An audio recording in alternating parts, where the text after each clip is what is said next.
Border Gavaskar trophy खत्म हो चुकी है। भारत बॉर्डर गावस्कर चुकी ट्रॉफी हार चुकी है, सीरीज अपने हाथ से खो चुकी है। तमाम सवाल इस सीरीज में हमें जानने को मिले, हमारे सामने आए, चाहे वो बैटिंग कंसर्न रहा हो या फिर टीम का हारना। लेकिन एक सबसे बड़ा कंसर्न जो हमें इस सिडनी के टेस्ट में देखने को मिला, तो सबसे बड़ी चिंता हमारे सामने आई, वो थी जसप्रीत बुमराह। जसप्रीत बुमराह जो कि एकमात्र ऐसे खिलाड़ी जो लगातार लड़ते रहे अपनी टीम के लिए, और उन्हें पूरी कोशिश अपना मतलब होता है ना, दिल झोंक देना, जान झोंक देना, सब कुछ झोंक देना, वो उन्होंने किया।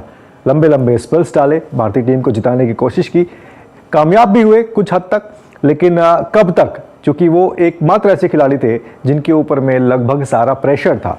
वर्कलोड की अगर बात की जाए तो जिस तरीके की जसप्रीत बुमराह की कद काठी है, जिस तरीके का उनका पिछला जो आप कह सकते हैं कि वर्कलोड रहा है, उसको देखते हुए सबसे ज़्यादा अगर किसी ने काम किया इस सीरीज़ में तो वो थे जसप्रीत बुमराह। और उसका नतीजा ये रहा कि सीरीज़ ख़त्म होते होते जसप्रीत बुमराह को इंजरी हुई।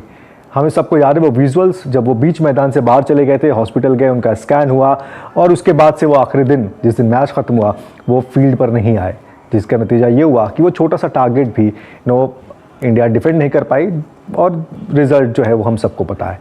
लेकिन अब सबसे बड़ा सवाल ये है कि जसप्रीत बुमराह की इंजरी का स्टेटस क्या है और जसप्रीत बुमराह कब अवेलेबल हो पाएंगे भारतीय टीम के लिए। एज ऑफ नाउ अगर बात की जाए तो जो जानकारी मिल रही है उसके मुताबिक जसप्रीत बुमराह का फर्दर असेसमेंट होगा। हालांकि एक बार उनका वहाँ ऑस्ट्रेलिया में स्कैन हो चुका है, लेकिन जो जानकारी मिल रही है उसके मुताबिक उनका दोबारा से स्कैन किया जाएगा, ये जानने के लिए कि उनकी इंजरी किस तरीके की है, इंजरी का लेवल क्या है और कितना वक्त लग सकता है उसके रिहैब में। क्योंकि अभी हमें पता है कि जसप्रीत बुमराह जब पिछली बार इंजर्ड हुए थे, न्यूजीलैंड गए थे, उनका ऑपरेशन हुआ था, तमाम चीज़ें हुई थी, तो हम उम्मीद ये करते हैं कि जसप्रीत बुमराह की ये जो इंजरी है वो बहुत सीरियस नहीं हो।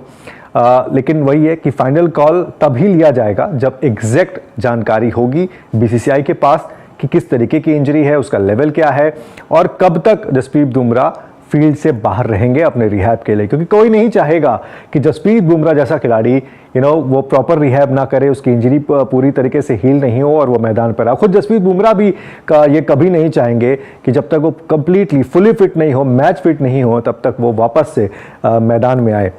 लेकिन इस दौरान भारतीय टीम के सामने कुछ बड़ी चुनौतियां भी हैं।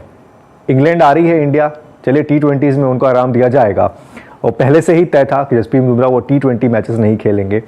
लेकिन चैंपियंस ट्रॉफी खेलनी है आपको फरवरी में, और उससे पहले शायद जसप्रीत बुमराह चाहते कि वो कुछ ODIs जो है अगेंस्ट इंग्लैंड अपने घर में खेलें ताकि चैंपियंस ट्रॉफी के लिए वो तैयार हो सके। लेकिन अब देखना यही होगा कि क्या जसप्रीत बुमराह इंग्लैंड जब आती है यहाँ पर उससे पहले ODIs के लिए फिट हो पाते हैं या नहीं, और बीसीसीआई की तरफ से जो आधिकारिक जानकारी आएगी उसमें क्या कुछ बताया जाता है। क्योंकि एज ऑफ नाउ तो ऐसा ही लग रहा है कि अगर उनकी इंजरी सीरियस हुई तो उनका थोड़ा सा जो है उनको वक्त लग सकता है, वो ग्राउंड से दूर हो सकते हैं। लेकिन वही बात है कि चूंकि जसप्रीत बुमराह आपके एक ऐसे खिलाड़ी हैं, आप चाहते हैं कि क्रूशियल टूर्नामेंट्स में वो आपके साथ हो, और चैंपियंस ट्रॉफी जो कि ICC का एक और बड़ा इवेंट है, भारतीय टीम चाहेगी कि उनका जो एकमात्र सबसे जिम्मेदार गेंदबाज है वो उनके साथ हो।